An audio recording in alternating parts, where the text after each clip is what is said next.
Hello students, unique BP science এখন সকলকে স্বাগত। আমি বাপন স্যার। এই ক্লাসটা আজকের মেইনলি ম্যাথমেটিক্সের হবে এবং সবাই কেয়ারফুল থাকবে। এই ক্লাসটা কিন্তু কম্পিটিটিভ লেভেলের জন্য নয়, এটা হচ্ছে ক্লাস 9-এর ক্লাস। তো ক্লাস 9-এর একটা ডিফিকাল্ট টপিক আছে, খুব ডিফিকাল্ট লাগে স্টুডেন্টদের, যে মাত্রা নির্ণয় এবং বহুপদী সংখ্যামালা।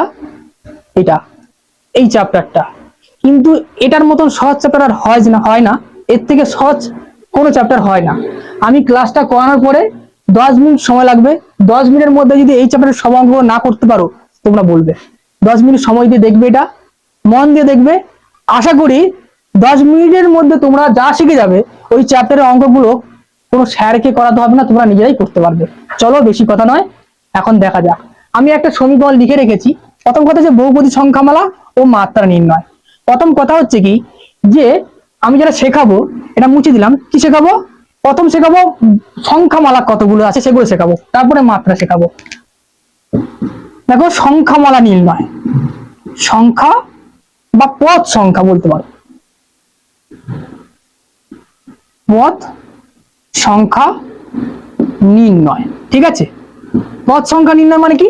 ধরো আমি লিখলাম 5x + 2, এর কতগুলো পদ আছে? দুটো। 5x একটি আর 2, তাহলে এর কয়টি পদ?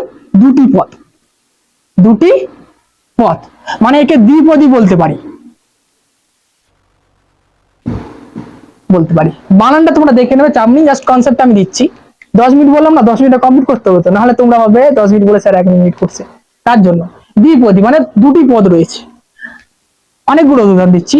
5x একই দিলাম, +2x² +3, কতগুলো? একটা, দুটো, তিনটে পদ, ত্রিপদী। ত্রিপদী সংখ্যামালা এটা হয়ে গেল, এটা ত্রিপদী সংখ্যামালা হয়ে গেল।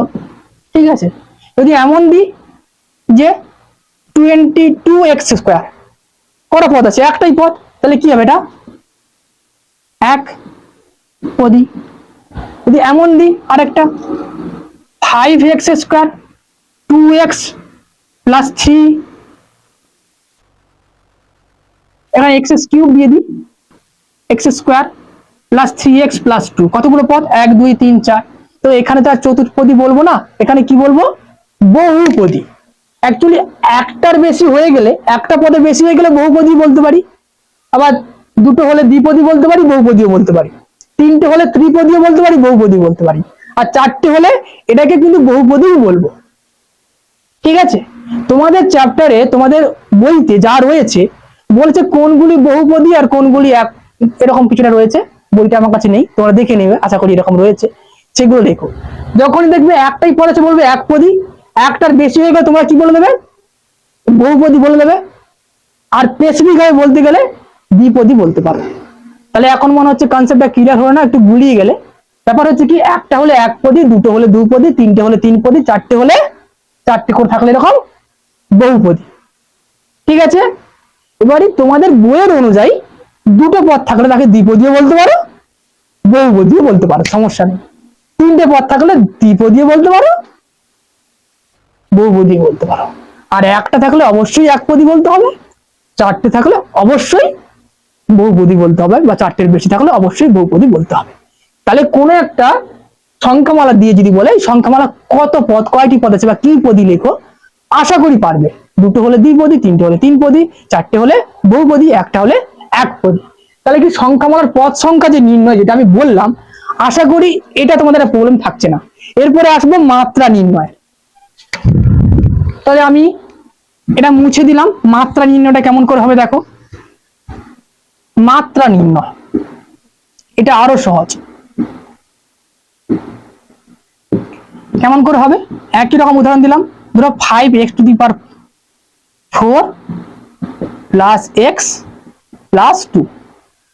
তোমরা যদি ক্লাসটা ভালো থেকে লেগে থাকে, তাহলে তোমরা বলো, তোমাদের চ্যাপ্টার ওয়াইজ প্রত্যেকটা কোশ্চেন আমি সলভ করে দেবো।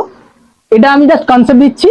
কনসেপ্টটা যদি ভালো লাগে, কোথাও করতে গিয়ে যদি আটকে যাও বা এই কনসেপ্টটা অ্যাপ্লাই করতে না পারো, কমেন্ট করে জানিও যে স্যার এই চ্যাপ্টারের অঙ্কগুলো আপনি করে দিন। যদি তোমরা কমেন্ট করো, তাহলে চ্যাপ্টারের প্রত্যেকটা অঙ্ক ধরে ধরে করে দেবো, যদি এটা করার পর তোমাদের মনে হয়। তো দেখো, মাত্রা নির্ণয় কেমন করে করা হচ্ছে। এই সংখ্যামালা দেখতে পাচ্ছ, আগে পদ সংখ্যা 1 2 3, তিনটে পদ, ত্রিপদী বা বহুপদী বলতে পারো। কিন্তু এর মধ্যে চলরাশি কোনটা, মানে কোনটা পরিবর্তনশীল? এক্স। এক্স হচ্ছে চলরাশি। তাই এই চলরাশির মধ্যে এর মাথায় পাওয়ারে কত আছে দেখবো। পাওয়ার মাথায়, এর মাথায় কিছু নেই মানে 1 আছে, এর মাথায় 4 আছে, আর এখানে এক্স নেই। এক্স নেই মানে কি, এক্স টু দি পাওয়ার 0 রয়েছে। কি রয়েছে? এক্স টু দি পাওয়ার 0 রয়েছে। কেন স্যার? মনে রাখবে, অনেকের কনসেপ্ট দুর্বল থাকতে পারে। কারণ সংখ্যার পাওয়ার 0 মানে কি হয়? 1 হয়। এটা মনে রাখবে। তার মানে এখানে কিছু নেই মানে এক্স টু দি পাওয়ার 0 লিখতেই পারি। তাহলে এই সংখ্যামালা কটা পদ আছে? তিনটে যে পদ রয়েছে, এই যে তিনটে পদ রয়েছে, এই তিনটে পদে এক্স এর পাওয়ার এখানে 0 রয়েছে, এখানে এক্স এর পাওয়ার 1 রয়েছে, এখানে এক্স এর পাওয়ার 4 রয়েছে। এটুকু বুঝতে পারলে? এটুকু বোঝার পর তোমাকে দেখতে হবে এই সংখ্যামালায় সব থেকে বড় পাওয়ারটা কোথায়, কোনটা রয়েছে। সব থেকে বড় পাওয়ার 0, 1 না 4? কত? 4। তাহলে এই সংখ্যামালার মাত্রা হবে 4। একদম সহজ। কত হবে? 4। চলো এই কনসেপ্ট অ্যাপ্লাই করে আরো 2-3টে করি। তোমরাও বলো নিজে নিজে, আমার সঙ্গে মেলে কিনা দেখো। তারপরে তো বইতে অনেক আছে, সেগুলো করবে তোমরা। খুব গরম পড়েছে, ঘাম বেরিয়ে যাচ্ছে। তো চলো, এরপরে একটা উদাহরণ দিচ্ছি, তোমরা নিজেরা মনে মনে থিঙ্কিং করো, যেটা যেই কনসেপ্ট দিলাম তারপরে পারো কিনা, আর আমিও বলছি মেলে কিনা। 2x² প্লাস 5x প্লাস 7 এর মাত্রা কত হবে? এখানে কিছু নি মানে মনে মনে ভেবে নাও, এক্স টু দি পাওয়ার 0 আছে, এখানে কিছু নি মানে 1 আছে উপরে, আর এখানে তো 2 আছে। তাহলে 0 1 2 এর মধ্যে কে বড়? কে বড়? 2 বড়। তার মানে মাত্রা কত হবে? মাত্রা মাত্রা হবে 2। তাহলে মাত্রা কত হলো? মাত্রা হলো 2। অর্থাৎ এটা আমি বলে দিয়েছি, বুঝতে পেরেছো তোমরা? তো এইরকম আরো 2-1টা অঙ্ক করছি, তোমরা করবে। এর পরের অঙ্কটা তোমাদের আমি কাজ দিচ্ছি, তোমরা করবে, না পারলে আমি করিয়ে দিচ্ছি। তো চলো পরের অঙ্কটাতে কি থাকছে, একটা অঙ্ক দিচ্ছি আমি, ধরো না x to the power -2 plus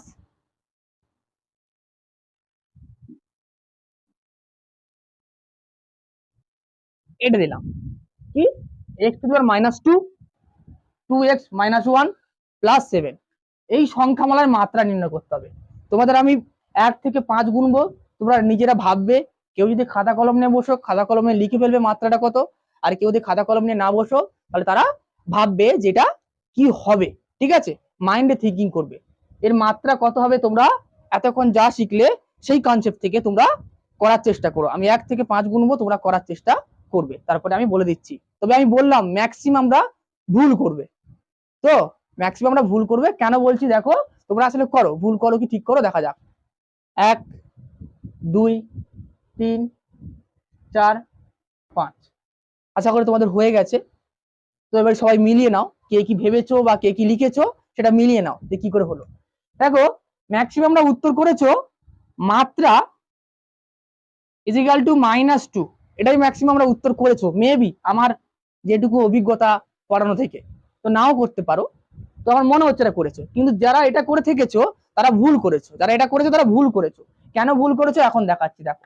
তাহলে মাত্রা কি হবে দেখে নি, তাহলে কেন ভুল করেছো বা যে ঠিক করেছো কিনা ব্যাখ্যাটা দেখে নাও। দেখো আমি কি বলেছিলাম, যে এক্স এর পাওয়ারে যেটা সব থেকে বড় হবে ওটাই উত্তর হবে। তাহলে এখানে কিছু নেই মানে সামনে কি রয়েছে, এক্স টু দি পাওয়ার 0 রয়েছে। ওকে, এক্স টু দি পাওয়ার 0। তাহলে এক্স টু দি পাওয়ার 0 এখানে কত? -1, এখানে -2। এটা একটু অন্যরকম টাইপের অঙ্ক, তাই আমি দিয়েছি। এবারে বলো, তোমাদের একটা কোশ্চেন বলছি, -2 -1 আর 0 এর মধ্যে কে বড় বলো? কে বড়? তোমরা অনেকে বলবে -2 বড়, অনেকে বলবে, সবাই নয়। কিন্তু আমি বলবো যে -2 -1 আর 0-এর মধ্যে সব থেকে বড় 0। যদি তোমরা সহমত না হও কেন, আমি ব্যাখ্যাটা একটু দিয়ে দিচ্ছি। দেখো একটা সরল রেখা আছে, সরল রেখা মাঝ বরাবর কেটে দিলে মানে 0 হলো। এটা অ্যাকচুয়ালি সরল রেখা নয়, এটা অ্যাকচুয়ালি সংখ্যা রেখা। তোমরা আগে পড়েছো, নিচু ক্লাসে পড়েছো। এটা 0 হয়, এইদিকে +1 হয়, এদিকে +2 হয়, এদিকে +3 হয়, এরকমই হয়। এদিকে কি হয়, -1 -2 -3 হয়। তো এই সংখ্যা রেখায় সবার আগে কি আছে, বাম দিকে কি আছে? -2। তারপরে কি আছে -1, তারপরে কি আছে 0। তাহলে বাম দিকের গুলো ছোট হয় তো, এটা তো জানো। তার মানে সব থেকে ছোট কে -2, তারপরে কে -1, তারপরে কে 0। তার মানে যে সংখ্যাটি বড় তার আগে মাইনাস চিহ্ন হলে সে সব থেকে ছোট হবে। আশা করি বোঝাতে পেরেছি। অর্থাৎ -2, -1 আর 0 মধ্যে কে সব থেকে বড় হলো 0। তাহলে আমাদের যে নিয়ম অনুযায়ী মাত্রাটা কত হবে, মাত্রাটি হবে 0। আশা করি এটা একটু ডিফিকাল্ট টাইপের অঙ্ক ছিল, সকলে বুঝে গেছো। তো এইভাবে কিন্তু মাত্রা নির্ণয় হবে। এই যে বহুপদী সংখ্যামালা সংখ্যা এবং পদ সংখ্যা এবং মাত্রা নির্ণয়, এই ছোট একটা অংশ, আশা করি তোমাদের বুঝতে কোনো সমস্যা হয়নি। এরপরে তোমাদের ইচ্ছার উপর ডিপেন্ড করে নির্ভর করে আমি ক্লাস নিয়ে আসব। তোমাদের যদি মনে হয় যে এই টপিকটার উপর পরের ক্লাসে চ্যাপ্টারে যেরকম যেরকম অঙ্ক আছে এক্সাক্ট সেই অঙ্কগুলো ধরে করিয়ে দেবো, তাহলে তোমরা কমেন্ট করো, রেসপন্স করো। আর যদি মনে করো যে এই যে কনসেপ্ট রয়েছে এই কনসেপ্ট থেকে তোমরা নিজেরা পারবে, তাহলে সেটাও তোমরা করতে পারো। আশা করি ক্লাসটি অনেক উপকারে আসবে।